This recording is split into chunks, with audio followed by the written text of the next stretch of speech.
everybody. Welcome to Themes and Motives TV. For today's episode, I would like to share with you the time I've spent with a long-time industry colleague and, of course, a good friend. And this person, I've literally seen him grow up before my eyes. First time I met him he was still in college, but hindi ko na i-reveal kailan yon para wag na kayo mag-compute. Mas importante, i-share namin sa inyo because today, I will be spending time with the CEO of Hizon's Catering, Joseph Hizon, and he will be sharing with us what he has been doing as CEO and the developments that he has been doing for Hizon's Catering at ang mga bagong offering for soon-to-weds. So samahan niyo po ako, but before we do that, I'd like to invite you, if you have not yet subscribed to our channel, please do subscribe and like our channel and pakipindot na rin po yung bell so that you will be notified of our future episodes. So halika na, makipagkwentuhan na tayo kay Joseph of Hizon's Catering.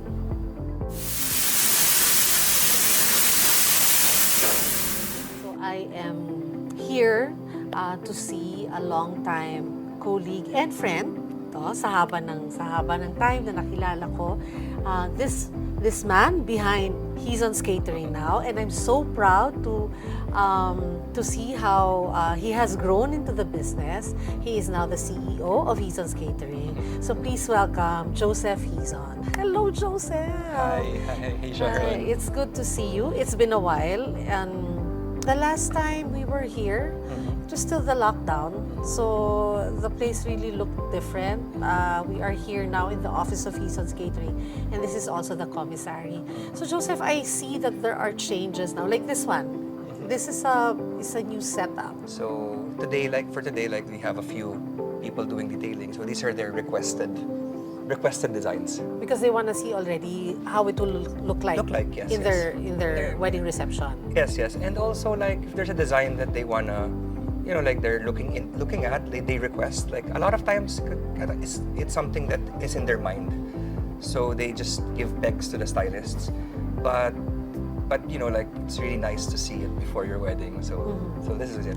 So when you come here, you would see something like this. Oh yeah. If it's in the final stages na. In the final stages. Details na of your contract with Hizon's. Yes. Okay. Kasi dati, walang ganyan no? Parang you would have to request or set a separate detailing schedule. So it's more convenient now for them when they come for the final details. Even the physical setup, they can see already. You can see the spoon, the fork, the chargers, like this one. Of what will be used for the setup that it shows. Yes. Okay, so parang it's like an all-in thing or a one-stop shop na already. This is a pleasant surprise. So this is something that you will do na regularly for your Oh yeah, we do it clients. regularly for all our clients. So different from the time that we met you. Of course, at that time, iba pa ang CEO. Si Mrs. Hizon pa. Yes. And you have introduced a lot of innovative things no, as a CEO. So I want to ask, because of course everybody knows that it's Hizon's Catering. So pag Hizon's yan, ang dami-daming weddings. And it's not a secret. People know that. But how do you manage to make each and every event special? We have an event planner assigned to that event, and then we also have an event stylist. So the planner takes in charge of all the details. Although maraming events that are happening at the same time, there's still a team of people that's dedicated specifically for that one event. For that particular event that day. So may sarili siyang team. Yes. Diba? Kasi ang tagal na ng Hizon. So ito pa ba yung mga old menu ninyo o have you adjusted? Every year we challenge ourselves every year to create a better menu. So the principles remain the same, but the menu evolves over time. We get a lot of feedback from all our customers, and then we evaluate how can we make the food better. So every year we relaunch the menu to a different one. Some dishes make it, some don't to the next phase. So every year we redo it. But ang commitment namin is every year dapat it should be better. It should be better than the last. We measure that because we really get feedback, and we do weird statistical analysis of all the feedback. So we measure it. So every year it has to be better. So the dishes change, but every year we want it to be better. Pero may tanong ako, can the clients create their own menu? Example, because nga Hizon's has been around, so most likely, may mga second generation client na kayo, di ba? Same with us. You're like my second generation colleague na because it used to be your mom. So, can they like come up with their own, if it's not in your standard menu for the year, can they come up with their own? Let's say, I remember in my mom's anniversary, you serve this dish, and every time that we think about it, it brings happy memories. So can they do that? Can they request a menu from The past, From or, the or from their past, memory, or from their experience. Yeah, we love that. So we have an R&D team, so headed by si Chef JR. He's really good. He loves it. He loves doing R&D, like making new recipes. R&D is research, Research and development. So Taray, may research and R&D. development. Okay. Development. Or like, so we love clients with requests because we find it a challenge, and we're very happy to oblige. I remember we had this client before. She had a vacation. It's their silver anniversary. Silver anniversary. She remembers clearly that she had their honeymoon vacation in Greece, and she wanted the dishes that, like the dishes that she remembered in that honeymoon. So we just the chef just sat down with her, and then she described, at ganito yung fish dish ko, this fish that I had tasted like this. It was this is I remember what it was called, and this is a restaurant where I ate it at. So yun, after that after siguro maybe 2 to 3 weeks, we invited her back, and then we had the menu for her. This is your menu, and she loved it because it took her back to her honeymoon, to their honeymoon, ages and ages ago. So yun, and then that's the menu we served in her golden anniversary. Wow, ang galing. Kasi I was thinking, of course, I know you guys, so may parang standard menu yan that when they inquire, can we see your package?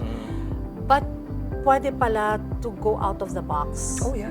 And come up with your own package, customized. So Yes, you do yes. that. It's not templated. We're very, very flexible. We do.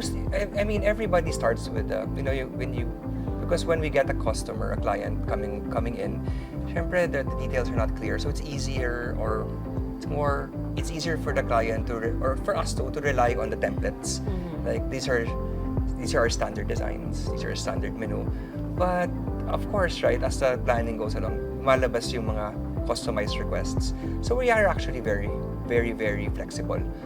So ganun, like most customers, maybe 1/3 or 2/3 of them, there's an aspect of their event that is customized for them. So not everything. Sometimes it's the design. Sometimes it's something about the menu. Sometimes it's a specific color. We are very, we are very accommodating, and it's something that we like to do. Oo.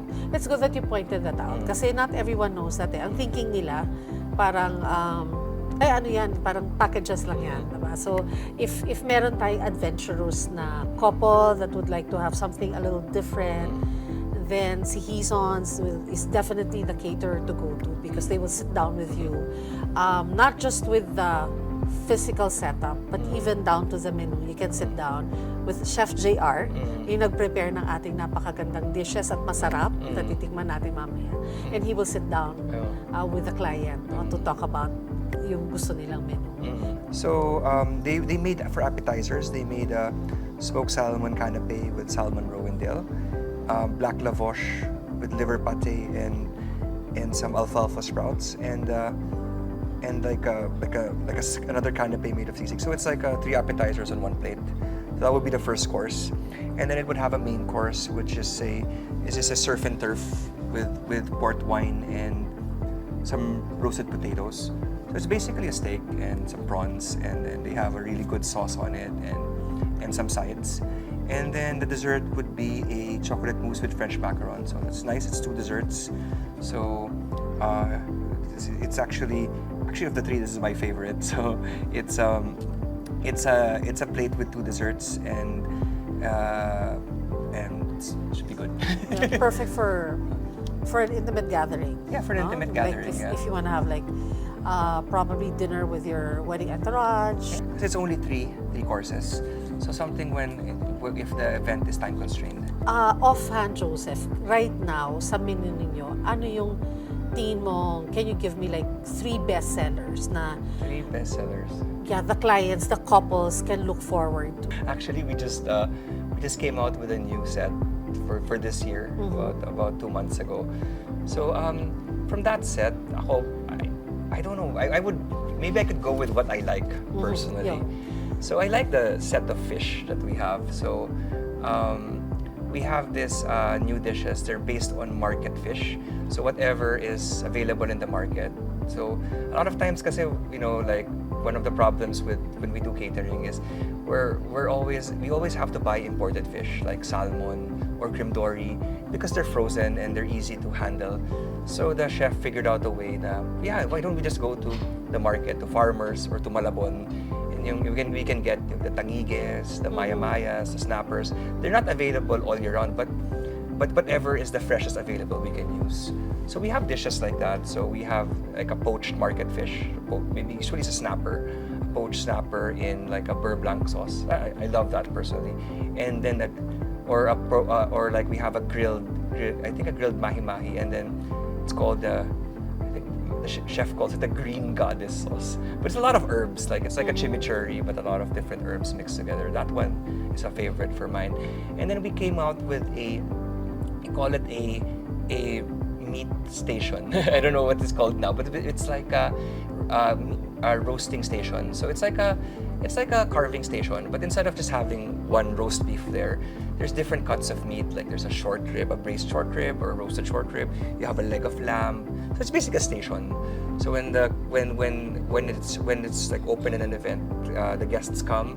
You can just point. I want that leg of lamb. So they'll carve a little for you. Oh, I want that rib eye, roasted rib eye. They'll put a little for you.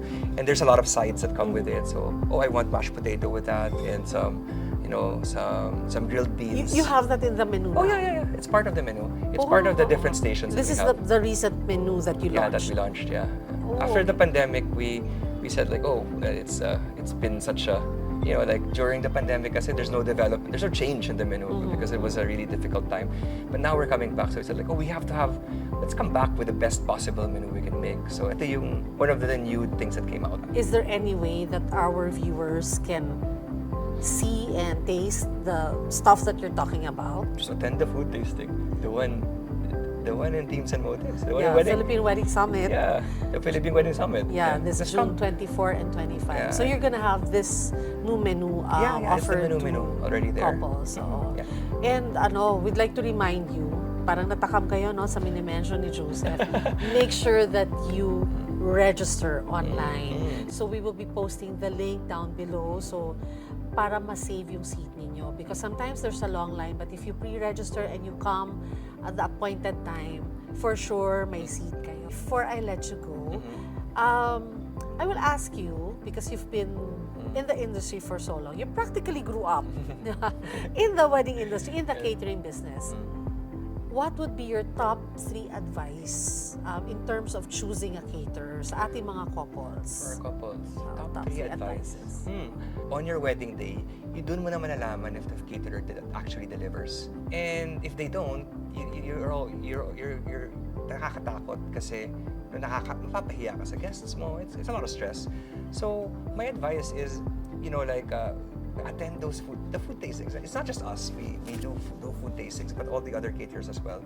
Attend the food tastings and evaluate the caterer's capability inside those food tastings. Kasi most likely, how they deliver inside the food tasting is how they will do in your event. That's one. And then second, it's good to book early.